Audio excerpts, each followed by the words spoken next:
Universal, so this is the second vlog at Universal, and I'm on this ride.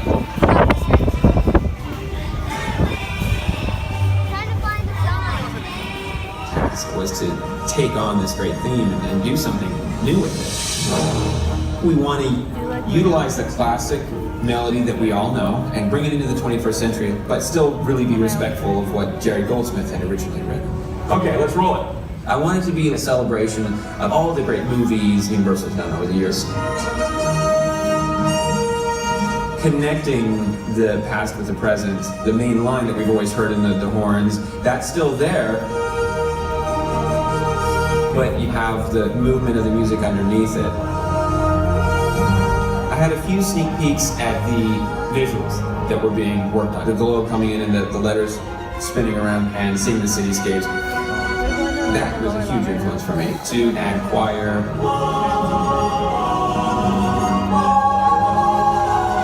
There's also kind of a sparkly, shimmery type of thing throughout the piece that I've done with violins. It gives it kind of the magic feel. And at the end of the piece, I have a whole drum cadence. The thing that I think people really latch onto is the bass drum there. I use drums from around the world, like djembes and African drums. And I thought that was kind of a nice way to bring that idea of Universal Pictures being global. Very nice. Give me chills. It's pretty incredible that every time I now see a film by Universal, I'll hear the logo music that I conducted. It cues you in to say, okay, put away the phone, stop eating your popcorn for a split second, pay attention. It's a huge honor. Nickname for motion pictures. And in the early days of filmmaking, it must have truly seemed like magic. Now, in the late 1800s, the Pettibone Brothers Manufacturing Company produced magic lanterns like this one, which were widely used by traveling showmen, projecting images onto white backdrops. Imagine for a moment what that must have been like. You're sitting in a dark tent, suddenly the white backdrop is revealed and a single image appears. Then, when seen in the right order, in the right light, and at the right speed, those images seem to come to life to create a magical new world.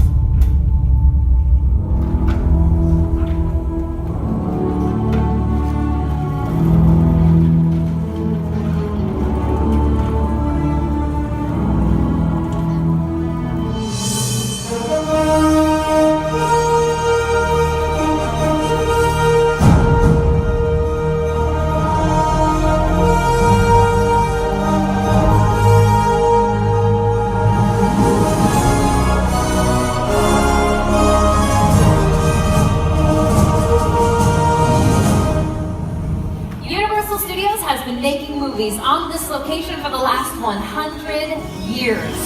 In that time, the studio has turned out some of the most memorable film moments in Hollywood history.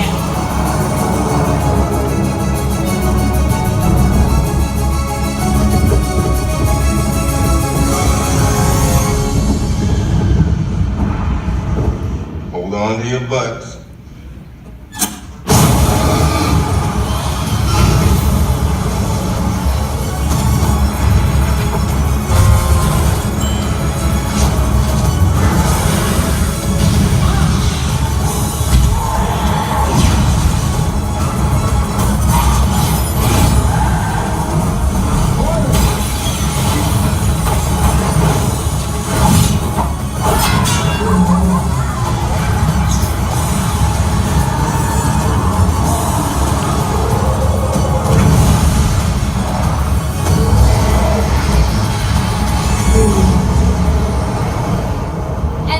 Welcome my co-host, Justin! Thank you, everyone, and thank you, Susan. From the very beginning, the basic concept behind the filmmaking process has always remained the same: to make the audience believe everything they see is real. Today's filmmakers have more tools than ever before. High-tech cameras, super fast computers, but they still rely on a category of effects so distinctive they are known as special. And one of the earliest forms of special effects are practical effects, which are shot on set right in front of the camera. Our first example of practical effects is Models, Universal's 1930 1933 film, The Mummy made use of miniature effects, including scale models, like this one here from the title sequence. Nowadays, we know that's a model, because the real pyramids do not say The Mummy on the back of them. When Universal relaunched The Mummy, the Sphinx from the opening shot you see there is this Sphinx model you see here. This is the actual model that was used in the making of the film. The attention to detail is incredible. I think Susan would agree. Models, great way to fool the camera, am I right? Absolutely. Bam! Another filmmaking tool that also fools the camera is the glass mat. In the terrifying film The Birds, the brilliant Alfred Hitchcock had matte paintings created to achieve the eerie look he wanted for the town of Bodega Bay. Take a look at the side screens. In this literal bird's eye view of the town, only the fire and the parking lot were real. Everything else was painted on glass to create a mat and then dropped into place. And then the footage of the birds was incorporated to complete the effect.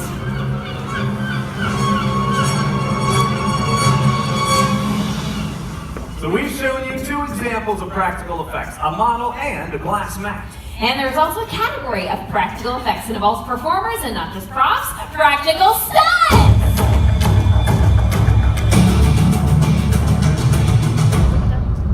Somebody say stunts. Please welcome our special effects show stunts department! Yeah! That was fantastic! Brian came zipping down, Justin came down inverted. How come we don't get an awesome entrance like that? Because we're wearing nice clothes. You may not know their faces, but you have seen their work in countless television and movie projects, sometimes as stunt doubles for some of your favorite stars. Let me introduce them to you. We have Brian Combs, Hai Tao Zhao, and our stunt coordinator, Justin Michael Terry.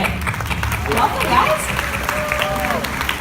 Justin, is it safe to say that stunt performers almost always double for actors when there's a fight scene? Absolutely, Susan. Actors don't like to get kicked in the face. Kicked in the face. Like this. Oh, wow. Is he okay? Wow, nice. You guys can get set up. When staging a fight, the art of illusion is very important. All of the moves have to be realistic enough to fool the camera without getting anybody injured. So the performers have to make it look believable. Let me set our scene. Exterior, dark alley, dead of night. A couple of nefarious characters are hanging around. Ready and action! Hey, where you going, huh? No, you're not going there.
Oh, that was a crack.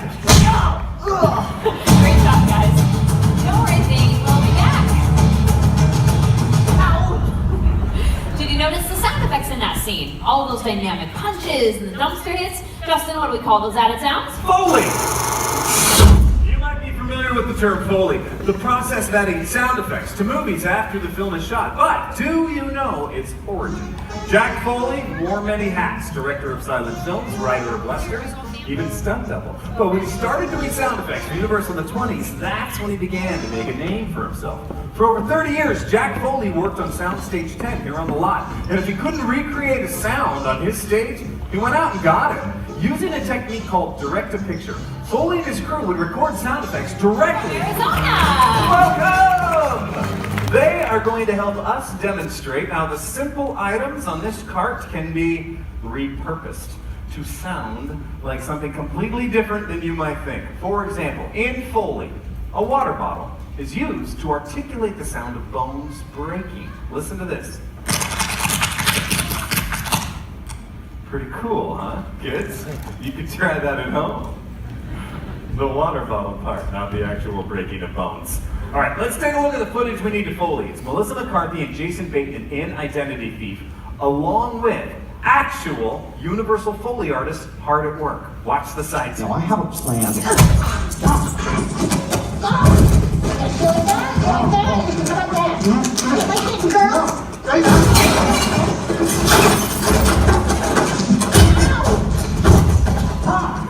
I don't know about you, but I think that looks pretty easy. Let's go ahead and take a look at the tools they're going to be using. Kingston over here has a crash box. It makes the sound of crashes. Rustin will be using shoes on sticks for the running sounds. Paxton has rolled up phone books for the sounds of the body falls.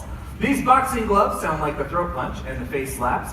Over here, we have a metallic spoon and a cowbell for the sound of the toaster hit. And finally, Addie will be using these handcuffs, because these handcuffs sound like handcuffs. Now, I've already spoken with the family over here, so they know how to use all these tools. I want all of you guys to keep one eye on the clip right down over here, and when it's your turn, hit it nice and loud for the microphones. All right, you guys ready to have some fun? Yeah? All right, let's roll the tape, roll sound, and action.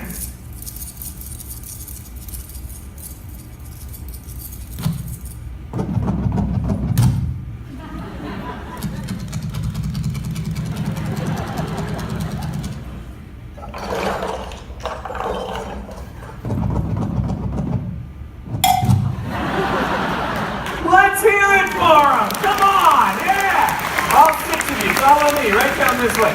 We are going to take a look at their masterpiece. Come down stage with me, you guys. Let's all stand right along this line, right here on the floor. And we are going to add in audio with dialogue and score. Can we add their Foley track into playback? Yeah? All right, everybody, watch the side screens. Get over here and give me a wrist. Okay? Now I have a plan.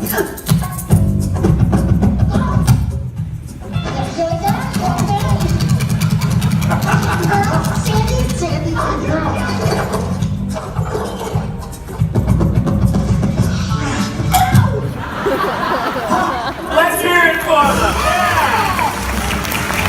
Great job, you guys! While Universal has made great films in every genre, the studio really made a mark over the years creating some of the industry's most terrifying thriller and horror films. Let's take a peek.